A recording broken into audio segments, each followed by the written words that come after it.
40년의 세월, 그 깊은 상처 속에서 한 여인이 일어섭니다. 잃어버린 존엄을 찾아가는 그녀의 가슴 아픈 여정, 과연 어떤 비밀이 숨겨져 있을까요? 새벽부터 서연 씨가 정성껏 준비한 갈비찜을 들고 조심스럽게 안방으로 들어섰습니다. 민준 씨는 이미 술에 취해 얼굴이 벌겋게 달아올라 있었죠. 오늘만큼은 제발 조용히 넘어갔으면 좋겠다는 간절한 바람이 서연 씨의 마음속을 맴돌았습니다. 명절 아침, 늘 반복되는 이 긴장감은 그녀의 삶을 옥죄는 익숙한 고통이었죠. 민준 씨가 젓가락을 들어 갈비찜 한 점을 집어먹었습니다. 순간 그의 얼굴이 일그러지기 시작했고 방 안의 분위기는 순식간에 험악해졌습니다. 이게 뭐야? 이게 음식이야? 그의 격앙된 목소리가 고요했던 아침을 갈랐습니다. 서연 씨는 깜짝 놀라며 민준 씨 앞에 무릎을 꿇었어요. 여보, 아침부터 정성껏 준비했는데 조금만 기다리세요. 간을 더 맞춰드릴게요. 그녀의 목소리는 떨렸지만 민준 씨는 아랑곳하지 않았습니다. 네 손은 도대체 뭐 하는 손이냐? 명절날 이런 음식을 내놓고 뭐 하자는 거야? 내 체면이 뭐가 되겠어? 술 기운이 더해져 그의 비난은 더욱 거칠어졌습니다. 여보, 사람들 앞에서 그러지 마세요. 제가 다시 손을 보겠습니다. 서연 씨는 조심스럽게 그를 진정시키려 했지만 그의 분노는 걷잡을 수 없이 커졌습니다. 사람들 앞이라고? 네가 제대로 해놨으면 이런 일이 있겠어? 맨날 대충대충 하더니 이제 이 모양이구나. 우리 어머니가 살아 계셨으면 이런 꼴을 못 봤을 텐데. 바로 그 순간 민준 씨가 위협적인 몸짓으로 서연 씨 쪽을 향해 성큼 다가왔습니다. 서연 씨는 본능적으로 뒤로 물러서며 온몸이 떨리기 시작했습니다. 그의 손이 거칠게 서연 씨의 머리채를 움켜쥐었고 쿵 하는 소리와 함께 그녀는 바닥에 그대로 주저앉았습니다. 방 안은 죽음처럼 고요해졌고 서연 씨는 바닥에 앉은 채 머리를 감싸 안으며 눈물을 흘리기 시작했습니다. 분노보다는 깊은 절망감이 그녀를 완전히 휘감았습니다. 앞으로는 제대로 해, 알겠어?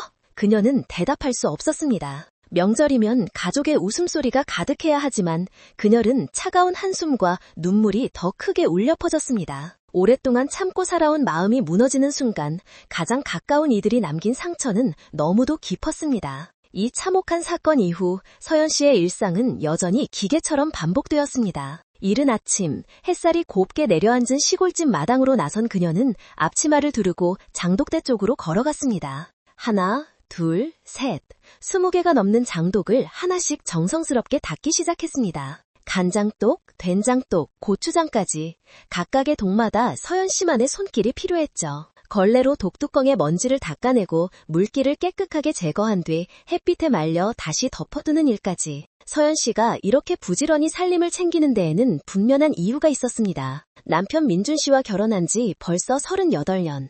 시어머니는 작년에 돌아가셨지만 살아계실 때부터 서연 씨는 늘 완벽한 며느리가 되려 애썼습니다. 민준 씨의 두 여동생, 큰 시누이 미영 씨와 막내 시누이 유진 씨가 가끔 친정에 들르곤 했거든요. 걸레를 빨면서 서연 씨는 속으로 되뇌었습니다. 남편한테 잘 보여야 내 아들, 내 딸이 시집장가 갈 때 조금이라도 도움받을 텐데 참자, 또 참자. 그녀에게는 아들 준혁이와 딸 지혜가 있었습니다. 준혁은 서울에서 직장을 다니고 있었고 지혜는 결혼해서 부산에 살고 있었죠. 두 자식 모두 제 앞가림은 하고 있었지만 서연 씨는 늘 불안했습니다. 혹시라도 남편 민준 씨의 기분이 나빠져서 자식들에게 피해가 갈까봐 말입니다. 민준 씨는 마을 농협지점에서 일하는 은행원이었습니다. 65살이니 정년퇴직까지 얼마 남지 않았지만 여전히 체면을 중요하게 생각하는 사람이었죠. 마을에서는 나름 학식 있는 사람으로 통했습니다. 하지만 집에서의 민준 씨는 달랐습니다. 그는 집안에서 절대적인 군주이자 서연 씨에게는 숨막히는 감시자였습니다. 서연 씨는 장독대 정리를 마치고 부엌으로 들어갔습니다. 아침밥을 해야 할 시간이었거든요. 쌀을 씻어 밥을 안치고 미역국을 끓이고 김치와 반찬들을 상에 올렸습니다. 모든 것이 기계적이고 자연스러웠죠. 그런데 이상했습니다. 분명 매일 반복하는 일상인데 왜 이렇게 마음이 무거운 걸까요? 서연 씨는 국자를 들고 서 있다가 깊은 숨을 내쉬었습니다. 집안에서는 남편 민준 씨가 세수하는 소리가 들렸습니다. 곧 밥상 앞에 앉아서 이것저것 트집을 잡을 모습이 눈에 선했습니다. 국이 짜다, 밥이 질다, 김치가 시다, 늘 그런 식의 비난이 쏟아졌죠. 서연 씨는 상을 차리면서도 마음 한구석이 답답했습니다. 이렇게 사는 게 맞나 싶었거든요. 친구들과 만나면 남편 자랑을 늘어놓는 다른 아주머니들이 부러웠습니다. 서연 씨는 남편 이야기만 나오면 괜히 화제를 돌리곤 했습니다. 표면적으로는 평화로운 아침이었지만 서연 씨의 마음속에는 늘 불편함과 억눌림이 자리하고 있었습니다. 40년이 넘도록 참고 또 참아온 세월들, 그 무게가 그녀의 어깨를 짓누르고 있었습니다. 밖에서는 닭들이 우는 소리가 들렸습니다. 평범한 시골 아침의 풍경이었지만 서연 씨에게는 답답하기만 했습니다. 민준 씨가 방에서 나와 밥상 앞에 앉았습니다. 서연 씨는 국그릇을 정성스럽게 올려놓으며 인사했습니다. 진지 드세요. 민준 씨는 대답 대신 숟가락을 들었습니다. 그리고 한 숟가락 떠먹더니 인상을 찌푸렸죠. 국이 싱겁네. 서연 씨는 아무 말 없이 소금을 가져다 주었습니다. 이런 일은 다반사였거든요. 하지만 오늘따라 유난히 마음이 쓰려렸습니다. 도대체 언제까지 이렇게 살아야 할까 싶었죠. 그로부터 한 달 뒤 추석 명절이 다가왔습니다. 서연 씨에게는 1년 중 가장 바쁘고도 긴장되는 시기였죠. 제사 준비부터 친척들 접대까지 모든 것이 서연 씨의 몫이었습니다. 혹시라도 실수라도 하면 민준 씨가 어떤 반응을 보일지 뻔했거든요. 명절 당일 새벽 4시부터 서연 씨는 부엌에서 분주하게 움직였습니다. 먼저 제사상에 올릴 삼색나물부터 준비했죠. 도라지는 하나하나 가늘게 어서 양념하고 시금치는 끓는 물에 살짝 데쳐 정성스럽게 무쳤습니다. 콩나물은 꼬리를 하나씩 따가며 다듬었어요. 시어머니가 살아계실 때 가르쳐주신 그대로였어요. 전 부치는 일도 만만치 않았습니다. 동태전, 북어전, 호박전, 부추전까지 각각의 전마다 반죽 농도를 다르게 맞춰야 했거든요. 서연 씨는 한 장 한 장 정성스럽게 부치면서도 마음 한구석이 무거웠습니다. 과연 민준 씨가 만족할까 하는 걱정 때문이었죠. 불 앞에서 땀을 닦아내며 그녀는 생각했습니다. 이 모든 수고가 결국 민준 씨의 한마디로 평가받는다는 사실이 그녀를 더욱 지치게 했습니다. 평소 같으면 명절 특유의 들뜬 분위기라도 있었겠지만 서연 씨에게는 추석은 그저 고난의 시간일 뿐이었습니다. 주변의 다른 주부들은 명절을 앞두고 옷을 사거나 여행 계획을 세우는 이야기를 하곤 했지만 서연 씨에게는 꿈같은 이야기였습니다. 그녀의 명절은 언제나 새벽부터 시작되는 고된 노동과 민준 씨의 심기를 거스르지 않기 위한 보이지 않는 전쟁이었습니다. 그녀의 손은 어느새 굳은 살로 가득했고 무릎은 쑤셔왔지만 그녀는 멈출 수 없었습니다. 오직 민준 씨와 자식들의 체면, 그리고 가정이 평온하기를 바라는 마음으로 버텨왔던 것입니다. 오전 7시쯤 되니 큰 시누이 미영 씨가 먼저 도착했습니다. 미영 씨는 50대 중반의 나이답게 차분하고 온화한 성격이었어요. 서연 씨를 도우려고 일찍 온 것 같았어요. 형수님, 많이 힘드셨죠? 뭐 도와드릴 일 없어요? 미영 씨가 부엌에 들어서며 물었지만 서연 씨는 괜찮다고 손을 저었습니다. 이미 모든 것이 서연 씨의 손에 익숙해져 있었거든요. 오히려 다른 사람이 끼어들면 더 복잡해질 뿐이었죠. 1시간 뒤에는 막내 시누이 유진 씨도 도착했습니다. 유진 씨는 50살이지만 아직 미혼이었어요. 성격도 활발하고 직설적인 편이었죠. 유진 씨는 스마트폰을 능숙하게 다루는 것으로도 유명했습니다. 언니, 정말 고생 많으시네요. 형부는 뭐해요? 아직도 주무세요? 유진 씨가 민준 씨를 향해 은근히 불만을 표했지만 서연 씨는 그저 웃으며 넘어갔습니다. 괜한 말로 민준 씨의 기분을 상하게 하고 싶지 않았거든요. 하지만 유진 씨의 눈빛에는 날카로운 무언가가 담겨 있었습니다. 그녀는 언니가 겪는 고통을 짐작하고 있었고 언제나 서연 씨 편이었습니다. 그녀의 존재는 서연 씨에게 작은 위안이 되곤 했죠. 오전 10시쯤 되니 친척들이 하나둘 도착하기 시작했습니다. 민준 씨의 형님 부부가 가장 먼저 왔고 이어서 조카들과 그 가족들까지, 멀리 대구에서 온 친척들도 있었죠. 집안이 금세 북적거렸습니다. 정적이었던 시골집은 순식간에 활기와 소음으로 가득 찼습니다. 서연 씨는 연신 음식을 나르고 차를 대접하고 빈 그릇을 치우느라 정신이 없었습니다. 한순간도 앉아있을 틈이 없었어요. 손님들이 편안하게 있을 수 있도록 모든 것을 챙겨야 했거든요. 그녀의 얼굴에는 땀방울이 송글송글 맺혔지만 누구도 그녀의 수고를 알아주는 이는 없었습니다. 아니, 정화 씨는 민준 씨의 무표정한 얼굴과 친척들의 형식적인 인사에 그녀의 마음은 점점 더 메말라갔습니다. 민준 씨는 형님들과 함께 거실에 앉아 술잔을 기울이고 있었습니다. 평소보다 훨씬 많이 마시는 것 같았습니다. 그의 얼굴은 벌겋게 달아올라 있었고 목소리도 점점 커지고 있었거든요. 그의 큰 웃음소리는 집안을 가득 채웠지만 서연 씨에게는 불안한 징조로 들렸습니다. 서연 씨는 민준 씨의 상태가 심상치 않다는 것을 눈치챘지만 어쩔 수 없었습니다. 그저 묵묵히 자신의 일을 할 뿐이었죠. 점심시간이 되자 서연 씨는 서둘러 상을 차렸습니다. 그런데 문제가 생겼어요. 갈비찜을 끓이는 동안 다른 음식 준비에 신경 쓰느라 불 조절을 제대로 못한 것 같았어요. 생각보다 시간이 더 걸리고 있었죠. 서연 씨는 당황해서 부엌으로 달려가 마지막 손질을 했습니다. 갈비찜의 간을 다시 맞추고 국물의 농도도 조절했어요. 하지만 예상보다 늦어지고 있었습니다. 형수님, 괜찮아요? 많이 힘드셨죠?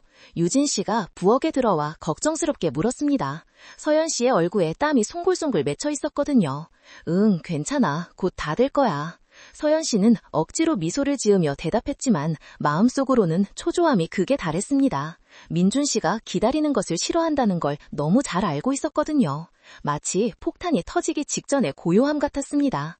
드디어 모든 음식이 준비되었습니다. 서연 씨는 마지막으로 갈비찜을 큰 그릇에 정성스럽게 담았어요.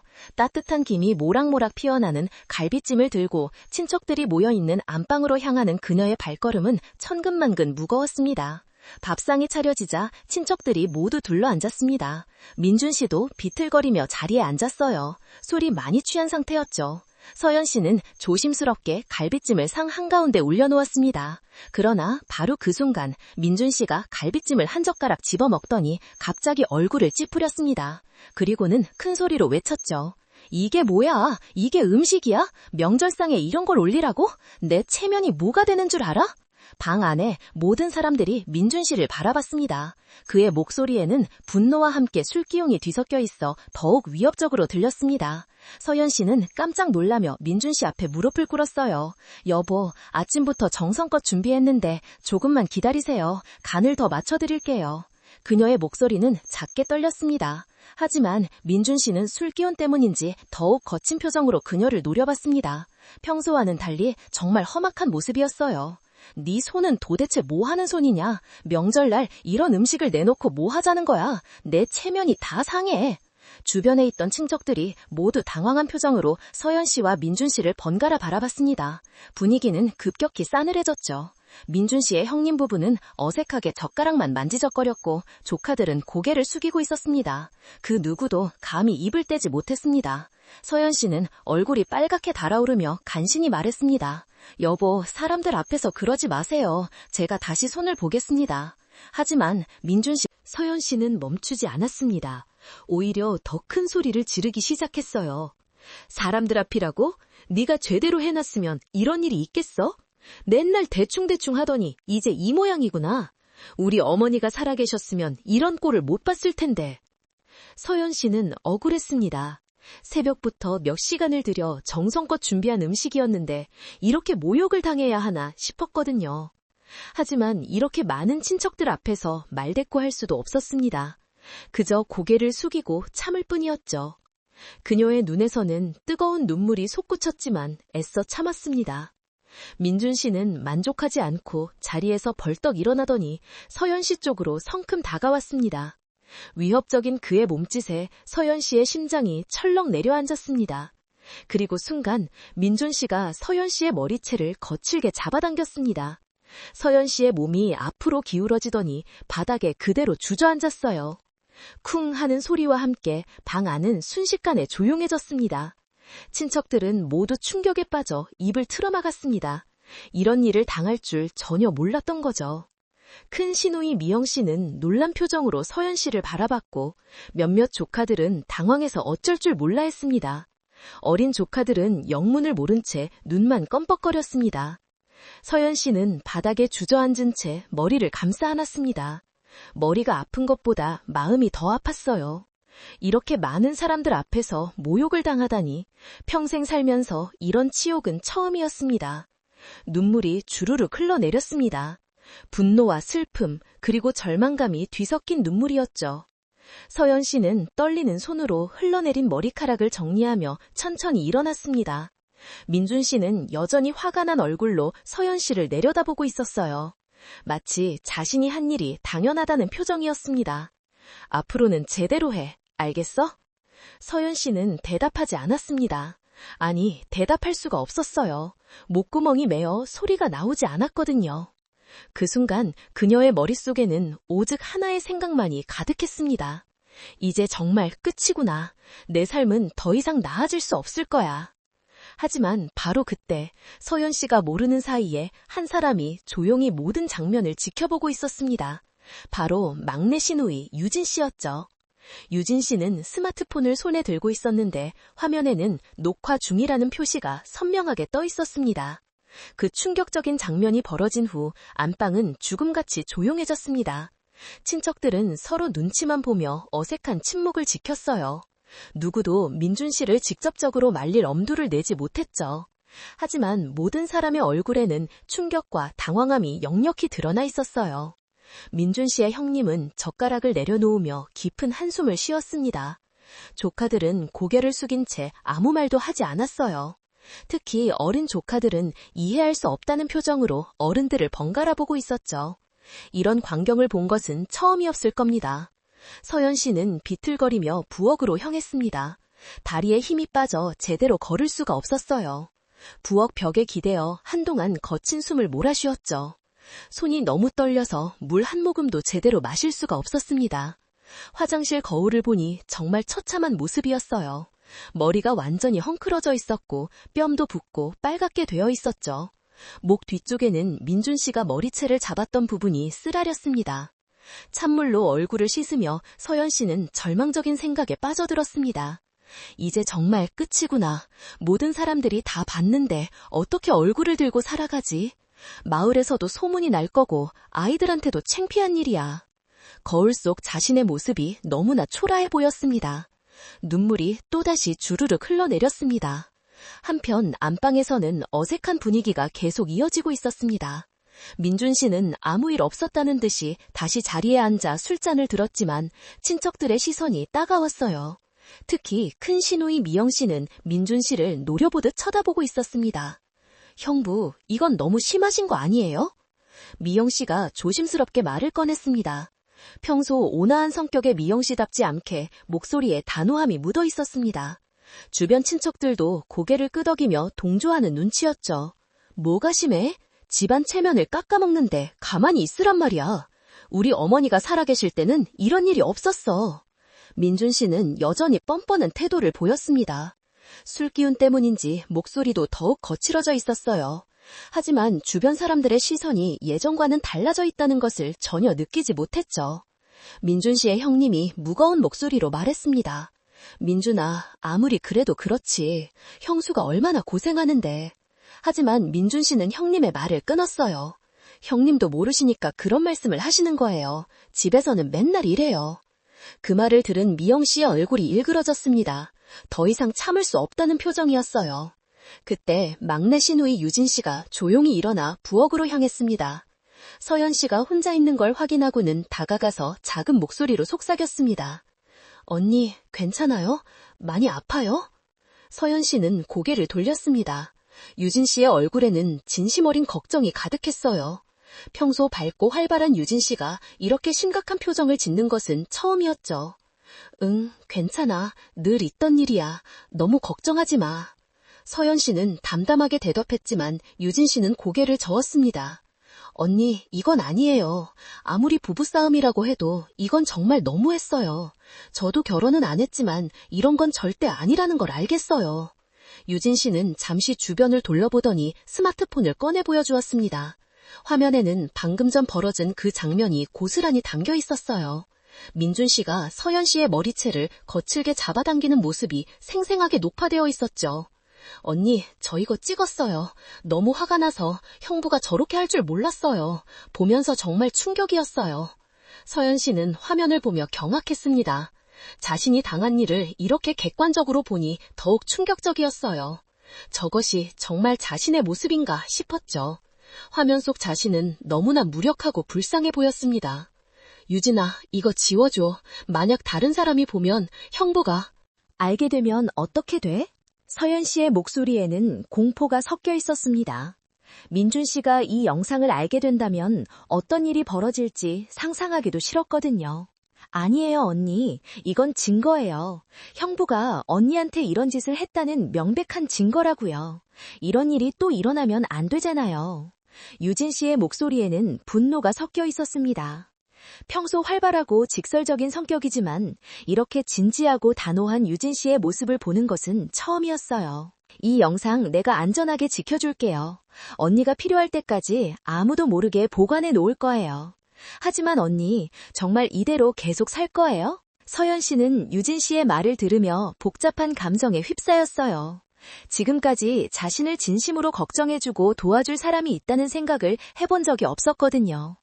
항상 혼자서 모든 것을 감당해야 한다고 생각했는데 유진 씨가 이렇게 나서주니 고마우면서도 신기했어요. 그런데 동시에 두려움도 밀려왔습니다. 만약 이 영상이 다른 곳에 퍼진다면? 민준 씨가 알게 된다면 어떻게 될까요? 상상만 해도 끔찍했습니다. 유진아, 정말 고마워. 하지만 이거 절대로 아무한테도 보여주면 안 돼. 알겠지? 우리끼리만 아는 거야. 알아요, 언니. 절대 걱정하지 마세요. 하지만 언니도 진지하게 생각해보세요. 이대로 계속 살 수는 없잖아요. 언니도 사람이고 행복할 권리가 있어요. 유진 씨의 말이 서연 씨의 가슴에 깊이 박혔습니다. 이대로는 안 된다. 행복할 권리가 있다. 그런 말을 들어본 게 언제였을까요? 그 말들이 계속 머릿속에서 맴돌았습니다. 안방에서는 친척들이 하나둘 자리를 뜨기 시작했습니다. 분위기가 너무 어색해져서 더 이상 있을 수가 없었던 거죠. 민준 씨의 형님도 불편한 표정으로 일어났어요. 민준아, 오늘 일은 정말 너무 과했다. 형수한테 제대로 사과하고 앞으로는 이런 일 없도록 해. 하지만 민준 씨는 콧방귀를 끼며 대답했습니다. 뭘 사과해요, 형님. 집안일인데 무슨 사과를 해요. 다들 너무 예민하게 구시네. 형님은 더 이상 말하지 않고 그냥 자리를 털고 일어났습니다. 다른 친척들도 마찬가지였어요. 평소와는 달리 인사도 제대로 하지 않고 서둘러 집을 나섰죠. 조카들도 어색한 표정으로 고개만 살짝 숙이고 나갔습니다. 결국 명절 오후가 되자 집에는 서연 씨와 민준 씨, 그리고 두 시누이만 남게 되었습니다. 민준 씨는 여전히 거실에서 술을 마시고 있었고 미영 씨와 유진 씨는 서연 씨와 함께 조용히 뒷정리를 도왔어요. 설거지를 하면서 미영 씨가 조심스럽게 말을 꺼냈습니다. 형수님, 오늘 일은 정말 속상했어요. 형부가 정말 너무 심했어요. 저도 보면서 깜짝 놀랐어요. 서연 씨는 고개를 저었습니다. 괜찮아요. 제가 음식을 제대로 못해서 형부 체면을 깎아먹어서 그런 거예요. 아니에요, 언니. 아무리 그래도 저렇게 할 수는 없는 거예요. 사람이 사람한테 저럴 수는 없어요. 유진 씨가 단호하게 말했습니다. 그리고 미영 씨를 쳐다보며 의미심장한 눈짓을 했어요. 뭔가 둘 사이에 통하는 것이 있는 것 같았어요. 형수님, 혹시 필요한 일 있으면 언제든지 연락하세요. 저희가 최선을 다해 도와드릴게요. 혼자 참지 마시고요. 미영 씨의 말에 서연 씨는 고개를 들었습니다. 두 시누이의 얼굴에서 진심을 느낄 수 있었어요. 지금까지 혼자라고 생각했는데 자신을 진심으로 걱정해주는 사람들이 있다는 것을 깨달았죠. 저녁이 되어 두 시누이가 집으로 돌아간 후 서연 씨는 혼자 앉아 깊은 생각에 잠겼습니다. 오늘 일어난 일들이 파도처럼 계속 머릿속을 휩쓸고 지나갔습니다. 처음으로 이런 생각이 들었습니다. 이대로는 안 된다. 지금까지는 참는 것이 최선이라고, 그게 현명한 여자의 삶이라고 생각했는데 오늘 일을 겪고 나니 모든 것이 달라 보였습니다. 평생 참고 살아온 일상에 처음으로 금이 가기 시작한 것을 느꼈습니다. 그동안 무뎌졌던 마음속에서 작은 불꽃 하나가 피어오르는 듯 했습니다. 명절이 지나고 며칠 후 서연 씨가 걱정했던 일이 현실이 되기 시작했습니다. 먼저 큰 시누이 미영 씨가 친한 동네 아주머니들과 만나는 자리에서 그날이를 언급했거든요. 우리 형부가 정말 너무했어요. 그렇게 많은 사람들 앞에서 형수 머리채를 잡아당기다니 보고 있던 내가 다 부끄러웠어요. 미영 씨는 평소 조심스러운 성격이었지만 이번만큼은 참을 수가 없었나 봅니다. 함께 있던 아주머니들도 깜짝 놀라며 혀를 찼어요. 어머, 정말 민준 씨가 그렇게? 점잖게 보이던 사람이 세상에, 그럼 평소에도 그랬다는 얘기 아니야? 불쌍한 서연이. 이렇게 시작된 소문은 작은 시골 마을 특성상 빠르게 퍼져나갔습니다. 마을 슈퍼에서, 정류장에서, 동네 회관에서 어디서나 서연 씨와 민준 씨의 이야기가 나오기 시작했죠. 사람들의 시선은 이제 더 이상 서연 씨를 점잖은 은행원 아내로 보지 않았습니다. 대신 불쌍하고 안쓰러운 아내로 바라보기 시작했고, 이는 서연 씨에게 새로운 형태의 부담이자 동시에 작은 해방감이 되기로 했습니다. 한편 막내 시누이 유진 씨는 서울에 살고 있는 직장 동료들과 만났습니다. 평소 가족 이야기를 자주 하던 유진 씨였는데 이날은 표정이 유난히 어두웠어요. 언니들, 우리 형부가 정말 너무해요. 형수님한테 어떻게 그럴 수가 있어요. 유진 씨는 분노를 참지 못하고 그날 있었던 일을 자세히 설명했습니다. 친한 동료들이라 평소에도 서로의 가족사를 나누는 사이였거든요. 정말? 그게 사실이야? 요즘 시대에 그런 일이? 동료 중 한 명이 믿을 수 없다는 표정을 지었습니다. 유진 씨는 잠시 망설이다가 결국 스마트폰을 꺼냈어요. 사실 이런 것까지 보여드리고 싶지는 않았는데 정말 충격적이에요. 유진 씨는 조심스럽게 영상을 보여주었습니다. 동료들은 화면을 보며 경악했어요. 실제로 일어난 일이라는 게 믿기지 않았거든요. 유진아, 이거 심각한 문제야. 이런 건 절대 그냥 넘어가면 안 돼. 응, 형수님한테 경찰서에 신고하라고 해봐. 동료들의 반응은 예상보다 훨씬 격렬했습니다. 젊은 세대인 그들에게는 용납할 수 없는 일이었던 거죠. 유진 씨도 마찬가지였지만 서연 씨의 입장을 생각하면 함부로 행동하기 어려웠어요. 그녀는 서연 씨에게 먼저 상의해야 한다고 생각했습니다. 그러나 며칠 후 예상치 못한 일이 벌어졌습니다. 유진 씨가 그 영상을 보여준 동료 중 한 명이 실수로 회사 단체 채팅방에 영상을 올린 것이었어요. 원래는 가족들만 있는 채팅방에 올리려고 했는데 잘못 클릭한 거였죠. 미안, 잘못 올렸네. 바로 지울게. 하지만 이미 몇몇 사람들이 영상을 본 후였습니다. 회사에는 100명이 넘는 직원들이 있었는데 그중 서너 명이 영상을 다운로드받아 두었던 거예요. 이게 뭐야? 진짜요? 완전 충격이네. 요즘에도 이런 일이?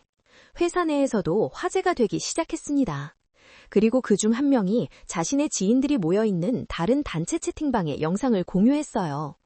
우리 회사 동료 가족 이야기인데 이거 너무 심각하지 않아? 이렇게 영상은 점점 더 넓은 범위로 퍼져나가기 시작했습니다.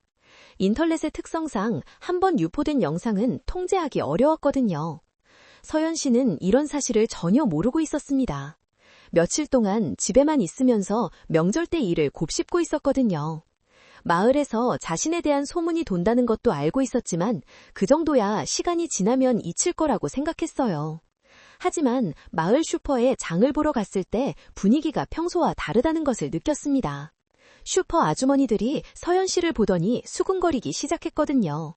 저기 서연이 왔네. 불쌍해라. 정말 명절 때 그런 일이 있었다면서.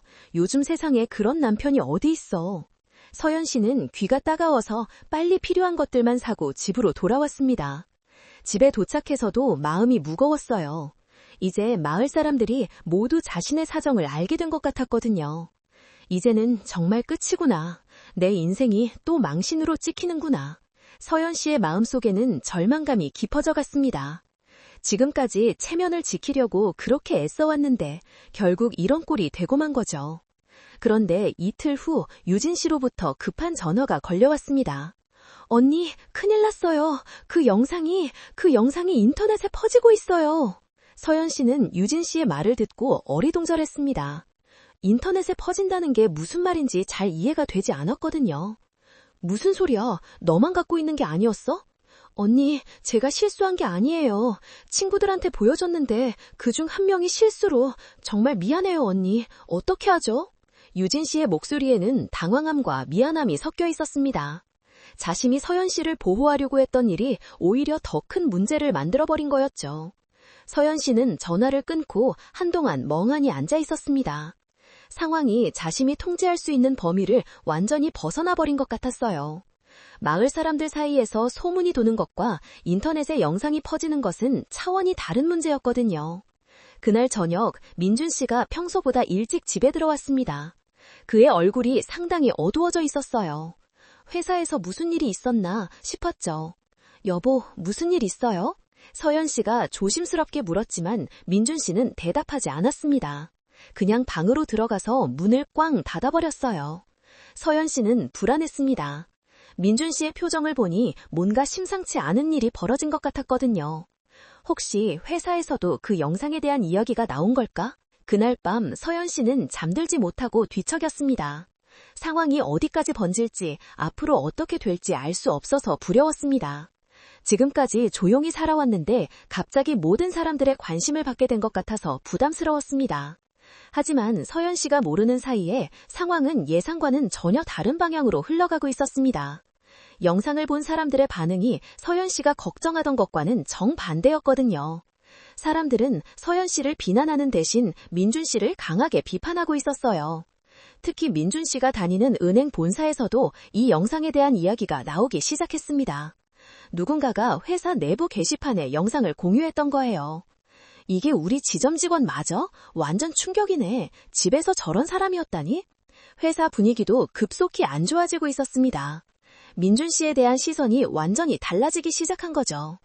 그동안 그의 고압적인 태도와 여성 직원들에 대한 부적절한 언행에 대한 불만이 수면 위로 떠오르기 시작했습니다. 다음 주 월요일 아침 민준 씨는 평소보다 일찍 일어나 회사로 향했습니다. 주말 내내 집안 분위기가 무거웠는데 서연 씨는 그 이유로 정확히 알 수 없었어요. 민준 씨가 아무 말도 하지 않았거든요. 하지만 오전 10시쯤 민준 씨에게서 다급한 전화가 걸려왔습니다. 지금 당장 은행으로 와, 빨리! 목소리가 경황되어 있었습니다. 서연 씨는 무슨 일인지 몰라 당황했지만 급히 준비해서 농협 지점으로 향했습니다. 마을에서 농협까지는 버스로 30분 정도 걸렸죠. 농협 지점에 도착하니 분위기가 심상치 않았습니다. 평소 친절하게 인사하던 직원들이 서연 씨를 보고도 어색하게 눈을 피했어요. 민준 씨는 지점장실에 불려가 있었는데 밖에서도 큰 소리가 들렸습니다. 서연 씨는 로비 한 구석에 앉아 기다렸습니다. 시간이 갈수록 불안감이 커졌어요. 다른 직원들이 자신을 힐끔힐끔 쳐다보는 게 느껴졌거든요. 무언가 자신과 관련된 일이라는 것을 직감할 수 있었죠. 1시간 후 민준 씨가 지점장실에서 나왔습니다. 얼굴이 새파랗게 질려 있었어요. 평생 본 적 없는 민준 씨의 모습이었죠. 집에 가자. 민준 씨는 한마디만 던지고 먼저 밖으로 나갔습니다. 서연 씨는 황급히 뒤따라갔어요. 버스 안에서도 민준 씨는 한마디도 하지 않았습니다. 주먹을 꽉 쥐고 있는 모습이 너무 무서워 보였어요. 그의 분노가 언제 자신에게 향할지 몰라 서연 씨는 숨을 죽였습니다. 집에 도착해서야 민준 씨가 입을 열었습니다. 그의 목소리에는 깊은 절망과 함께 서연 씨를 향한 날카로운 비난이 섞여 있었습니다. 다 너 때문이야. 내가 무슨 짓을 한 거야. 서연 씨는 무슨 말인지 이해할 수 없었습니다. 여보, 무슨 일이에요? 제가 뭘 했다는 거예요? 거짓말하지 마. 절대 그 일이 인터넷에 다 퍼졌다는 거 모르는 척하지 마. 그제서야 서연 씨는 상황을 파악할 수 있었습니다. 유진 씨가 말한 그 영상이 민준 씨 회사까지 알려진 거였죠. 하지만 서연 씨는 억울했습니다. 자신이 원해서 그런 게 아니었거든요. 여보, 저는 정말 모르는 일이에요. 유진이가? 유진이네 동서가 그런 짓을 했어? 이게 다 계획된 일이었구나. 민준 씨의 목소리가 점점 커졌습니다. 서연 씨는 민준 씨가 또 폭발할까봐 두려웠어요. 그런데 민준 씨가 털어놓은 상황은 서연 씨가 상상했던 것보다 훨씬 심각했습니다. 영상이 농협 본사까지 전해져서 큰 문제가 된 거였어요. 농협 본사 상무가 직접 지점장에게 전화를 했다고 했습니다. 지점 직원이 가정폭력을 행사하는 영상이 인터넷에 퍼져서 농협 이미지에 타격을 준다는 거였죠. 상무가 지점장한테 뭐라고 했는지 알아? 민준 그 직원, 여직원들한테도 평소에 폭언이 많다던데 이제 보니 이게 사실이었구나. 은행 이미지 완전 실추야. 당장 대기 발령 내려라. 이렇게 말했다고. 민준 씨의 목소리에는 분노와 절망이 섞여 있었습니다. 평생 쌓아온 자신의 경력이 하루아침에 무너져버린 거였어요. 서연 씨는 그제서야 사태의 심각성을 깨달았습니다. 민준 씨가 대기 발령을 받았다는 것은 곧 해고 수순에 들어갔다는 뜻이었거든요. 65살 나이에 직장을 잃게 된 거죠. 여보, 그럼 어떻게 되는 거예요? 서연 씨의 목소리는 떨렸습니다. 어떻게 되긴 뭐가 어떻게 돼. 내가 30년 넘게 다닌 회사에서 쫓겨나는 거야. 다 너 때문이야. 민준 씨는 분노를 주체할 수 없었습니다. 하지만 예전과는 달리 서연 씨에게 직접적인 폭력을 행사하지는 않았어요. 영상이 퍼진 상황에서 또 다른 문제를 만들 수는 없었거든요. 그날 밤부터 서연 씨는 제대로 잠들 수 없었습니다. 민준 씨의 분노가 언제 자신에게 향할지 모르겠었거든요. 밤중에 민준 씨가 뒤척이는 소리만 들려도 깜짝 놀랐습니다. 며칠 후 농협 지점에서 공식적으로 민준 씨에게 징계위원회 소집 통보가 왔습니다. 가정폭력 영상 유포로 인한 기관 이미지 실추와 평소 직장 내에서의 부적절한 언행을 이유로 한 중징계 절차였죠. 민준 씨는 완전히 망가져 있었습니다. 평소 자랑스러워하던 은행원이라는 신분, 마을에서 인정받던 지식인으로서의 체면이 모두 무너져버린 거였어요. 마을 사람들의 시선도 달라졌습니다. 예전에는 민준 씨를 존경하는 눈빛이었는데 이제는 수군거리며 손가락질하는 분위기였어요. 서연 씨가 슈퍼에 갈 때마다 느낄 수 있었죠. 민준 씨가 그런 사람이었어? 겉보기와는 완전 달랐네. 은행원이면서 집에서는 아내를 때리고 참 무서운 세상이야. 소문은 마을 전체로 퍼져나갔습니다. 민준 씨의 폭력성에 대한 이야기뿐만 아니라 평소 은행에서도 후배 직원들과 여직원들에게 함부로 대했다는 소문까지 돌기 시작했어요. 실태로 민준 씨와 함께 일했던 농협 직원들이 하나둘 증언을 하기 시작했습니다. 원래 성격이 좀 그랬어요. 자기보다 급이 낮은 사람한테는 반말하고 기분 나쁘면 큰소리 내고 여직원들은 특히 더 심했죠. 나이 어린 여직원이 실수하면 엄청 야단치고. 이런 증언들이 본사에 보고되면서 민준 씨의 상황은 더욱 나빠졌습니다. 단순한 가정폭력 문제가 아니라 직장 내 갑질과 성희롱 의혹까지 제기된 거였어요. 서연 씨는 이런 상황을 지켜보며 복잡한 감정에 빠졌습니다. 한편으로는 민준 씨가 당하고 있는 일들이 안타까웠어요. 아무리 그래도 남편이었으니까요. 하지만 다른 한편으로는 이상한 해방감 같은 것도 느꼈습니다. 지금까지 민준 씨는 항상 자신보다 우위에 있는 사람이었어요. 학력도 높고 직업도 안정적이고 사회적 지위도 있었거든요. 그래서 서연 씨는 늘 민준 씨 눈치를 보며 살아왔죠. 하지만 이제 상황이 완전히 달라졌습니다. 민준 씨는 직장을 잃을 위기에 처했고 마을에서의 체면도 말이 아니었어요. 오히려 서연 씨에게 동정하는 시선을 보내는 사람들이 많아졌죠. 마치 긴 터널의 끝에서 희미한 빛을 발견한 기분이었습니다. 그런 와중에 서연 씨는 중요한 사실 하나를 떠올렸습니다. 몇 달 전 큰아들 준혁이가 전화로 말했던 내용이었어요. 어머니, 외할아버지 땅 있잖아요. 그 땅이 재개발구역으로 지정됐대요. 보상금이 꽤 나올 것 같아요. 그때는 별로 관심을 두지 않았는데 지금 생각해보니 중요한 문제였습니다. 서연 씨의 아버지가 남겨주신 논밭이 몇 군데 있었는데 그중 하나가 재개발구역에 포함된 거였어요. 서연 씨는 서둘러 아들에게 전화를 걸었습니다. 준혁아, 저번에 네가 말한 외할아버지 땅 말인데 정확히 어떻게 되는 거니? 아들의 대답은 서연 씨를 깜짝 놀라게 했습니다. 보상금 규모가 예상보다 훨씬 컸거든요. 서연 씨는 처음으로 자신에게도 선택권이 있다는 것을 깨달았어요. 이 땅 정말 나에게 새 삶을 줄 수 있을까? 아들과의 전화를 끊은 후 서연 씨는 한동안 멍하니 앉아 있었습니다. 재개발 보상금이라는 말이 계속 머릿속에 맴돌았어요. 그동안 전혀 생각해보지 않았던 일이었거든요.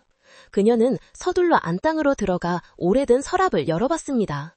맨 아래쪽에 낡은 봉투가 하나 있었어요. 아버지가 돌아가시기 전에 서연 씨에게 맡겨두신 것들이었죠.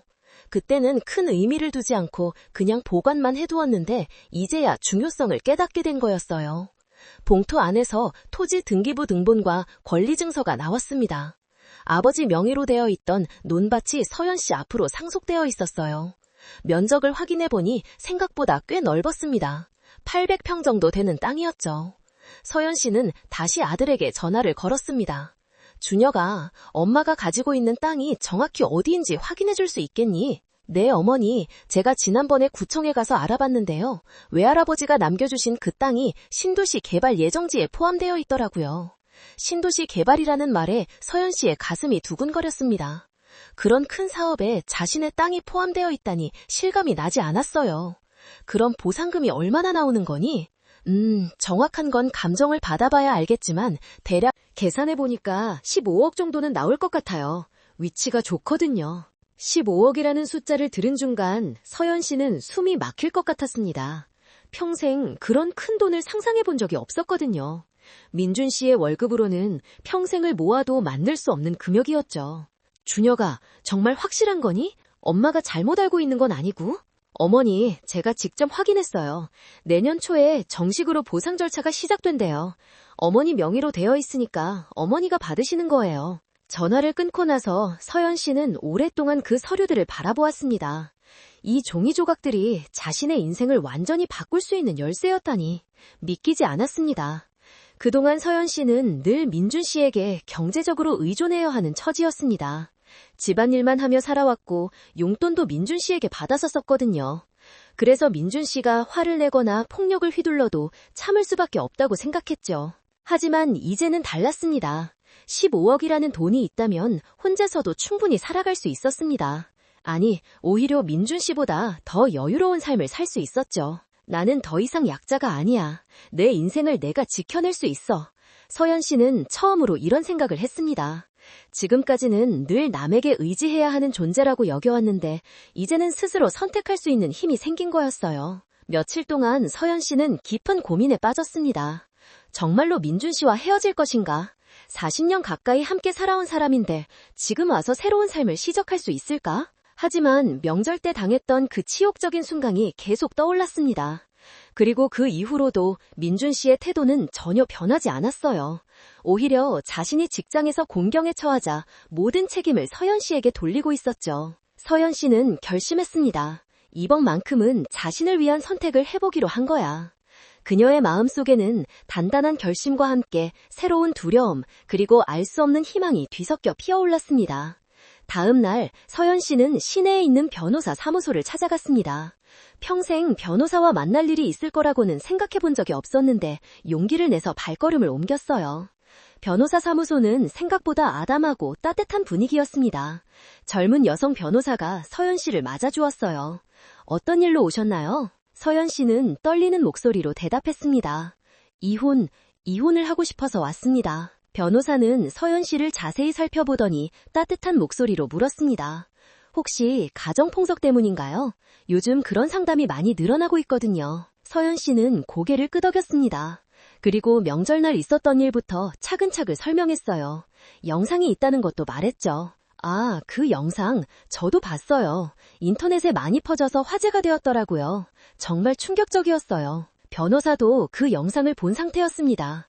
요즘은 그 정도로 유명해진 상황이었던 거죠. 증거가 확실하니까 이혼 소송은 어렵지 않을 것 같아요. 하지만 중요한 건 이혼 후의 생활이에요. 경제적 준비는 되어 계신가요? 서연 씨는 재개발 보상금 이야기를 했습니다. 변호사의 눈이 약간 놀란 듯했어요. 그 정도 금액이면 충분히 독립적인 생활이 가능하시겠네요. 그럼 재산 분할에서도 유리한 위치에 계시고요. 변호사는 이혼 절차에 대해 자세히 설명해 주었습니다. 조정 신청부터 시작해서 소송까지 각 단계별로 어떤 일이 벌어질 것인지 알려주었어요. 남편분이 이혼에 동의하지 않으실 가능성이 높으니까 조정이 결렬되면 소송으로 가야 할 거예요. 하지만 폭력 영상이 있으니 판결은 유리하게 나올 겁니다. 서연 씨는 변호사의 말을 들으며 마음을 굳혔습니다. 이전은 정말로 되돌릴 수 없는 길에 들어선 것 같았어요. 선임료와 관련된 얘기도 나왔습니다. 서연 씨는 재개발 보상금이 나오면 지급하겠다고 했어요. 다행히 변호사도 그런 조건을 받아들였죠. 변호사 사무소를 나오면서 서연 씨는 이상한 기분을 느꼈습니다. 두렵기도 했지만 동시에 해방감 같은 것도 있었어요. 평생 처음으로 자신의 의지로 큰 결정을 내린다는 것이 신기했어요. 집으로 돌아가는 길에 서연 씨는 유진 씨에게 전화를 걸었어요. 유진아, 언니가 큰 결심을 했어. 이혼하기로 했어. 유진 씨는 놀라면서도 기뻐하는 목소리였습니다. 언니, 정말이요? 잘 생각하셨어요. 저도 그래야 한다고 생각했거든요. 유진 씨는 서연 씨의 결정을 전적으로 지지했습니다. 그리고 필요한 도움이 있으면 언제든 달려오겠다고 약속했어요. 집에 도착해서 서연 씨는 민준 씨를 바라보았습니다. 민준 씨는 여전히 술을 마시며 텔레비전을 보고 있었어요. 자신의 인생이 무너져가고 있다는 현실을 받아들이지 못하는 것 같았죠. 서연 씨는 민준 씨에게 말하지 않았습니다. 아직 때가 아니라고 생각했거든요. 법적 절차가 시작되면 그때 알게 될 터였죠. 그날 밤 서연 씨는 오랜만에 깊은 잠에 들었습니다. 마음 한구석이 무거웠지만 동시에 앞으로의 삶에 대한 희망 같은 것도 느꼈습니다. 비로소 자신을 위한 선택을 시작한 거였죠. 한 달 후 서연 씨의 변호사가 가정법원에 이혼 조정 신청서를 접수했습니다. 민준 씨에 비해 법원 출석 통지서가 날아간 것은 그 다음 주였어요. 민준 씨는 통지서를 받고 완전히 미쳐버린 것 같았어요. 집안에서 고함을 지르며 난동을 부렸어요. 이게 뭐야? 너 미쳤어? 이혼이라고? 감히 나한테 이런 짓을 해? 서연 씨는 담담하게 대답했습니다. 그녀의 목소리에는 지난 40년간 쌓였던 응어리가 서려 있었습니다. 여보, 우리 이제 그만 끝내요. 더 이상 이렇게 살 수는 없어요. 끝내? 누가 끝낸다고? 내가? 감히 나한테 이혼을 요구해? 너 같은 년이! 민준 씨의 욕설은 계속되었지만 서연 씨는 더 이상 위축되지 않았습니다. 이제는 상황이 완전히 달라졌거든요. 경제적 능력도 생겼고 법적 지원도 받고 있었으니까요. 오히려 그녀의 눈에는 민준 씨의 발악이 초라하게만 보였습니다. 첫 번째 조정기일이 잡혔습니다. 서연 씨는 변호사와 함께 가정법원에 출석했어요. 민준 씨도 혼자서 나타났습니다. 조정위원 앞에서 양쪽의 입장을 들어보는 자리였죠. 조정위원이 민준 씨에게 물었습니다. 이혼에 동의하실 의향이 있으신가요? 민준 씨는 단호하게 고개를 저었어요. 절대 동의할 수 없습니다. 저 여자가 갑자기 이상한 생각을 하고 있는 겁니다. 부부싸움 가지고 이혼하자고 하는 게 말이 됩니까? 조정위원이 서연 씨 쪽을 바라보며 물었습니다.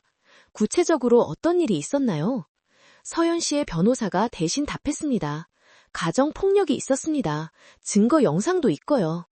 그러자 민준 씨가 발끈했어요. 가정폭력이라고요? 그냥 부부싸움인데 뭘 그렇게 과장해서. 요즘 여자들이 다 그래요. 조금만 뭐라고 해도 폭력이라고 하고. 조정위원은 민준 씨의 말을 듣고는 고개를 저었습니다. 이미 그 영상을 본 상태였거든요. 조정위원이 말했습니다. 영상을 보니 단순한 부부싸움으로 보기 어렵습니다. 폭력의 정도가 상당히 심각해 보이던데요. 민준 씨는 여전히 자신의 행동을 정당화하려고 했습니다. 그날 제가 술에 취해 있었고 음식이 정말 엉망이었거든요. 친척들 앞에서 체면이 서지 않아서 화가 났던 거지 평소에는 그런 사람이 아닙니다. 하지만 조정위원은 더 이상 민준 씨의 변명을 들어주지 않았습니다. 첫 번째 조정은 당연히 결렬되었어요. 민준 씨가 끝까지 이혼을 거부했거든요. 두 번째, 세 번째 조정도 마찬가지였습니다. 그 사이에 민준 씨의 상황은 더욱 악화되었습니다. 농협에서는 결국 징계위원회가 열렸고 중징계 처분이 내려졌어요. 정직 6개월 후 전보 발령이었죠. 사실상 퇴출 수순에 들어간 거였어요.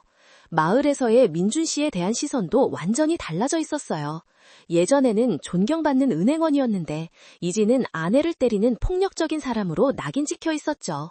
조정이 3번 모두 결렬되자 서연 씨의 변호사는 이혼 소송을 제기했습니다.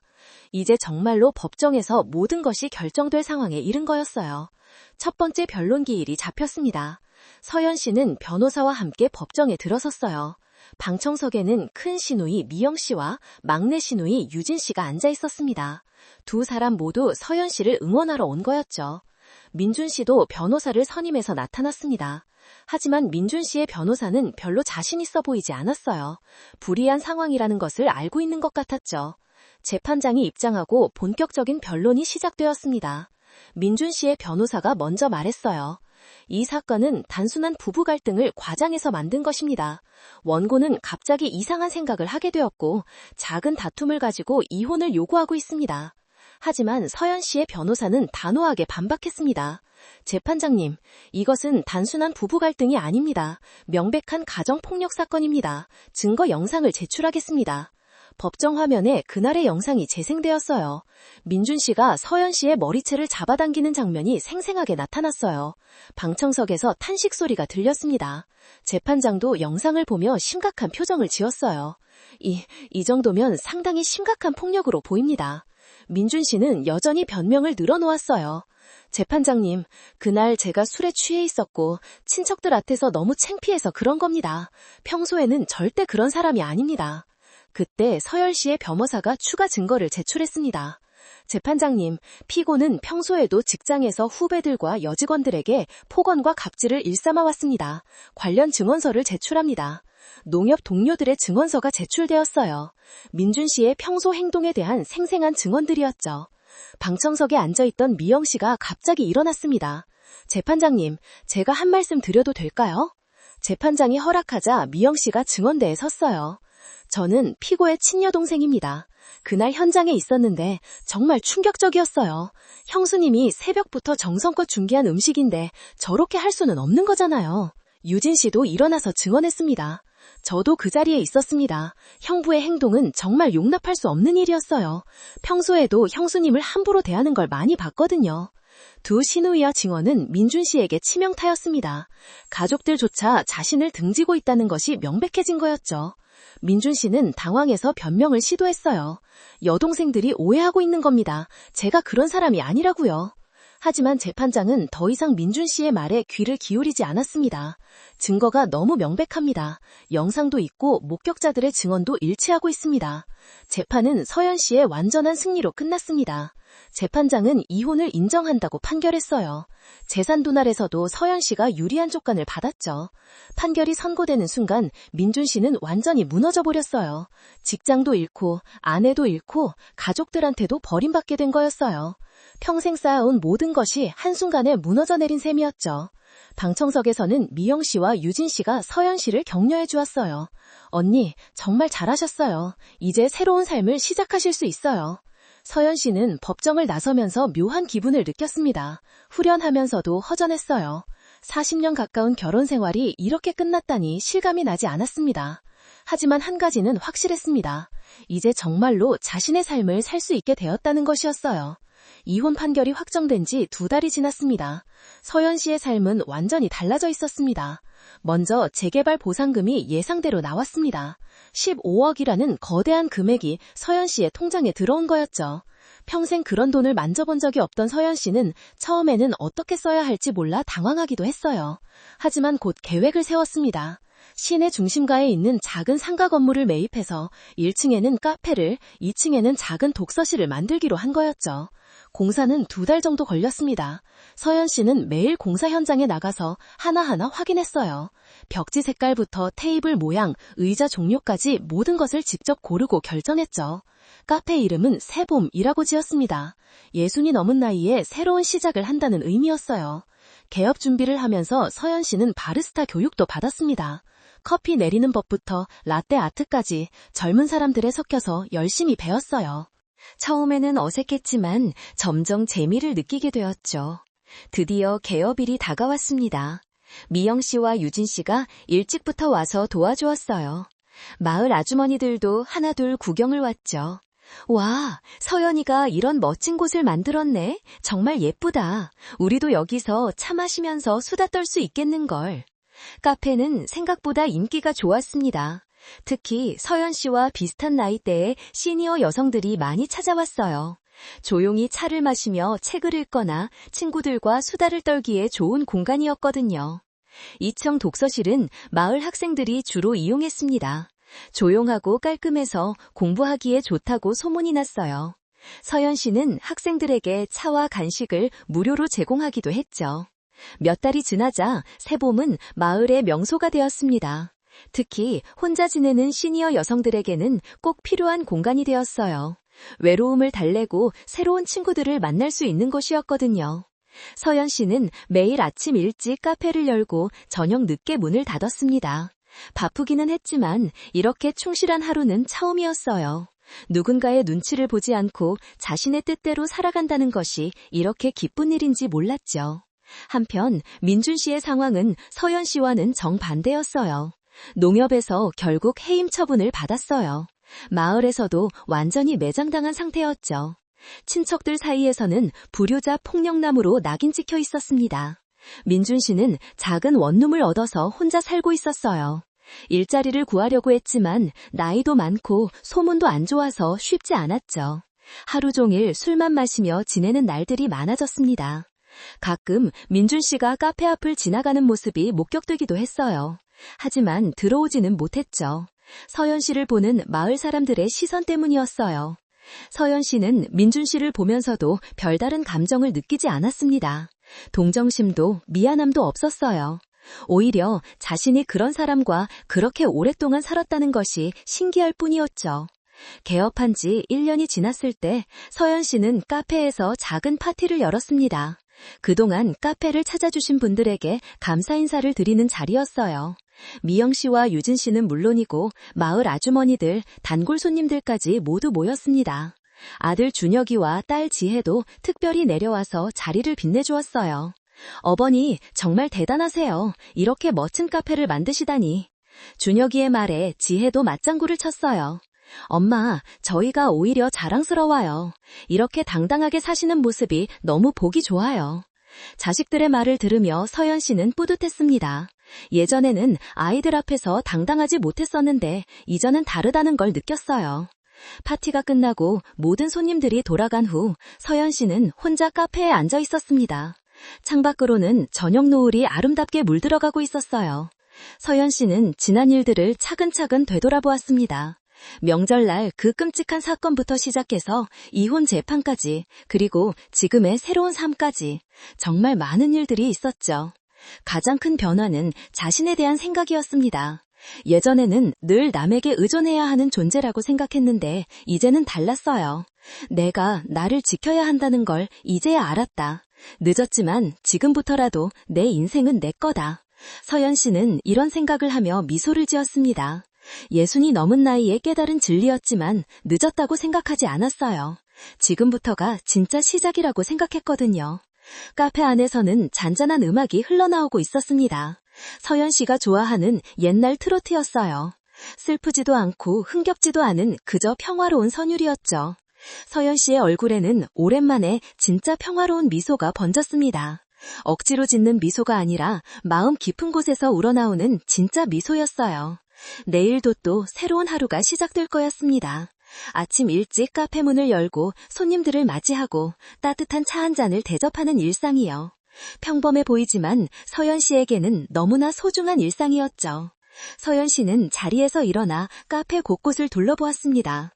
자신이 직접 고르고 만든 모든 것들이 사랑스러웠어요. 이 모든 것이 정말 자신의 것이라는 게 아직도 믿기지 않을 때가 있었거든요. 하지만 이제는 확신할 수 있었습니다.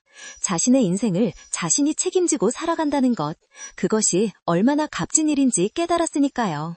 그녀의 눈빛은 비로소 단단한 평화로 빛나고 있었습니다.